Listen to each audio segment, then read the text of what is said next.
स्वागत है आप सभी का फिर से एक नए वीडियो में। दोस्तों, फिर हम बात करने वाले हैं जनरल अवेयरनेस के बारे में, जो आपके आने वाले बिहार बीएड एंट्रांस के एग्ज़ाम में काफ़ी महत्वपूर्ण साबित होगा। और आप सभी को पता है कि बिहार बीएड एंट्रांस एग्ज़ाम का डेट अब बढ़ चुका है। अब आपका एग्ज़ाम जो होगा 11 जुलाई को घोषित किया गया है, और कंडीशन सब कुछ ठीक ठाक रहा तो ही 11 जुलाई को भी होगा, अन्यथा और भी डेट बढ़ सकते हैं। तो सिर्फ आप लोग तैयारी करते रहिए। तो चलिए हम चलते हैं जनरल अवेयरनेस के क्वेश्चन की तरफ। उससे पहले एक रिक्वेस्ट है आप सभी से कि अगर चैनल को सब्सक्राइब नहीं किया है तो इस चैनल को सब्सक्राइब कर लें और बेल आइकन दबा दें ताकि ऑल नोटिफिकेशन आपको मिलता रहे। इस वीडियो को अपने दोस्तों के बीच शेयर भी कर दीजिएगा, और वीडियो अगर अच्छा लगे तो लाइक कीजिएगा, और वीडियो के बारे में अपना विचार अवश्य कमेंट सेक्शन में दीजिएगा। तो आइए हम स्टार्ट करते हैं और पहले क्वेश्चन से। और पहला क्वेश्चन आपको मेरे स्क्रीन पे दिख रहा होगा। निम्नलिखित में से कौन सा एंजाइम रक्त का थक्का बनने में सहायता करता है? देखिए, रक्त का थक्का बनने में कौन सा एंजाइम सहायता करता है, ये पूछा गया है। इसका आंसर होगा ऑप्शन ए। देखिए, ऑप्शन ए पेप्सिन जो है रक्त को थक्का बनाने वाला, यानी कि रक्त को थक्का बनने में सहायता करने वाला एंजाइम है। जैसे कि आपको पता है कि विटामिन के जो होता है वो भी रक्त को थक्का बनाने में सहायता प्रदान करता है, तो उसी तरह से ये पेप्सिन एंजाइम है। तो आप याद रखिएगा, ऑप्शन ए आपका आंसर हो जाएगा। आइए नेक्स्ट क्वेश्चन की तरफ। और नेक्स्ट क्वेश्चन है, निम्नलिखित में से ऊष्मा का अच्छा चालक। देखिए, ऊष्मा का अच्छा चालक, चालक का मतलब क्या होता है? जिससे ऊष्मा प्रवाहित हो सके अच्छे तरीके से।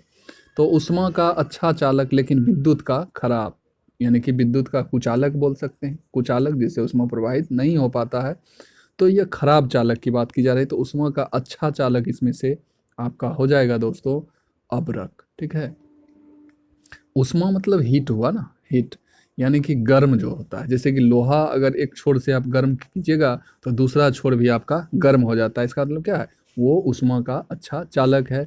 और ऊष्मा जो है सो विद्युत का भी, लोहा जो है सो विद्युत का भी चालक है। तो इस तरह से ऊष्मा का अच्छा चालक अभ्रक है, लेकिन विद्युत का अच्छा चालक नहीं है। अच्छा चालक नहीं है मतलब विद्युत का कुचालक है। तो ये आपका ऑप्शन डी आंसर हो जाएगा अभ्रक। आइए नेक्स्ट क्वेश्चन की तरफ।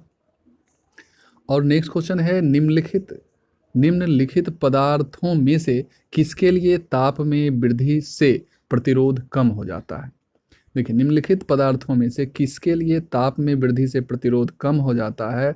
तो ये चार ऑप्शन आपको दिख रहे हैं। इसमें से आपका सही उत्तर जो होगा नाइक्रोम होगा। नाइक्रोम में ताप में वृद्धि से प्रतिरोध कम हो जाता है। ठीक है, आइए नेक्स्ट क्वेश्चन की तरफ। और नेक्स्ट क्वेश्चन है, जब कोई दौड़ती हुई कार जब कोई दौड़ती हुई कार, ठीक है, अचानक रुक जाती है तो यात्री आगे की ओर क्यों झुक जाता है? देखिए, ये जो है ये न्यूटन के गति का नियम है। और चलती गाड़ी में एकदम ब्रेक देने से क्या होता है कि व्यक्ति आगे की ओर झुक जाता है, क्योंकि उसका शरीर क्या होता है, गाड़ी के साथ गति करता है। और ऐसे ऐसे इस नियम को जड़त्व का नियम भी कहते हैं। ठीक है, तो जड़त्व का नियम कहते हैं। तो आपका जो आंसर हो जाएगा गति का, आराम का नहीं, क्योंकि गति में रहता है ना आपका शरीर। तो ये आपका हो जाएगा ऑप्शन बी, यानी गति का जड़त्व नियम। आइए नेक्स्ट क्वेश्चन पे।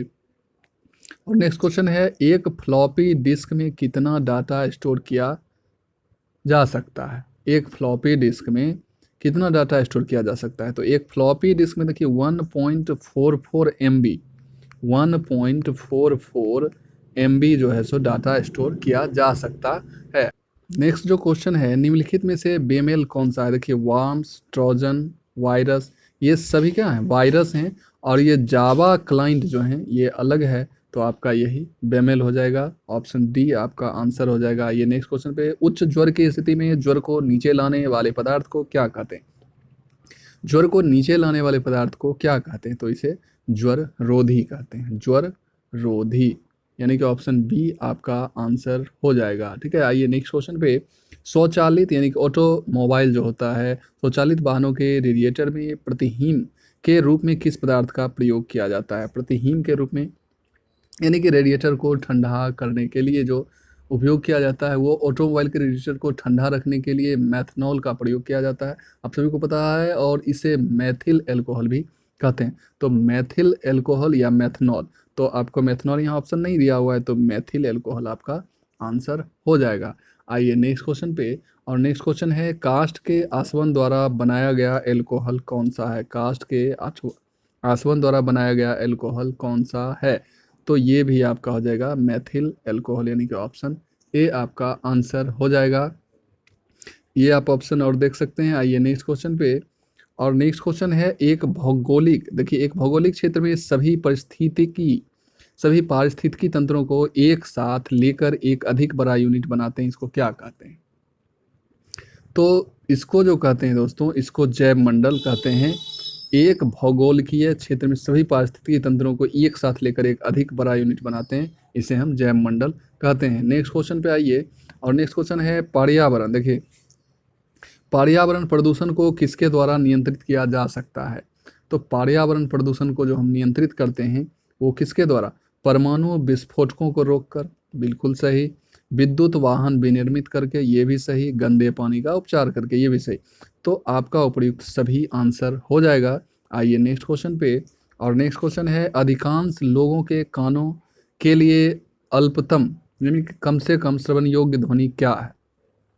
तो श्रवण योग्य ध्वनि क्या है, इसकी चर्चा, तो इसका हो जाएगा पॉइंट, देखिए इसका आंसर जो है 0.000 है, जो है 0.002 म्यू बार। तो ये आपका ऑप्शन ए आंसर हो जाएगा। आइए नेक्स्ट क्वेश्चन पे, जैव डीजल अधिकतर किसके द्वारा उत्पादित किया जाता है? तो जैव डीजल जो है, यानी कि बायोडीजल भी इसको बोलते हैं, तो बायोडीजल का जो निर्माण अधिकांशतः जो होता है यूफॉर्बिएसी परिवार के पादप जेट्रोफा,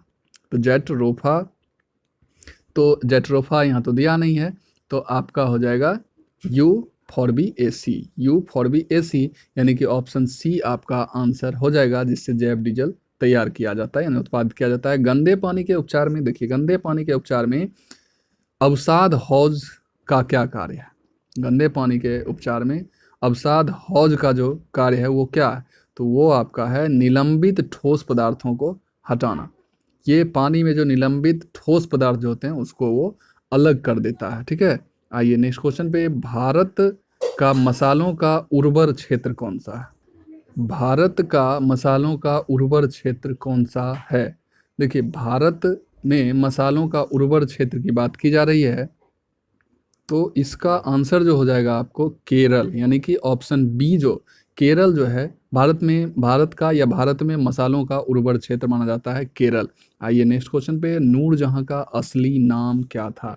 नूरजहां का जो असली नाम था वो मेहरुनिसा, ठीक है। ऑप्शन आप देख सकते हैं, ऑप्शन डी में जो आपका है मेहरुनिसा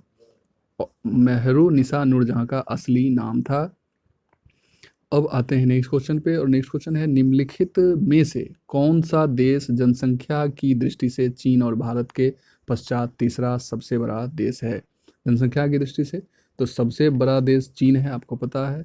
नंबर 1 जो आता है जनसंख्या की दृष्टि से चीन, और दूसरे नंबर पर भारत आता है। आपसे तीसरे नंबर की चर्चा की जा रही है, तो तीसरा जो देश है जनसंख्या की दृष्टि से वो आपका है संयुक्त राज्य अमेरिका, यानी कि ऑप्शन ए संयुक्त राज्य अमेरिका, यानी कि USA, United state of America.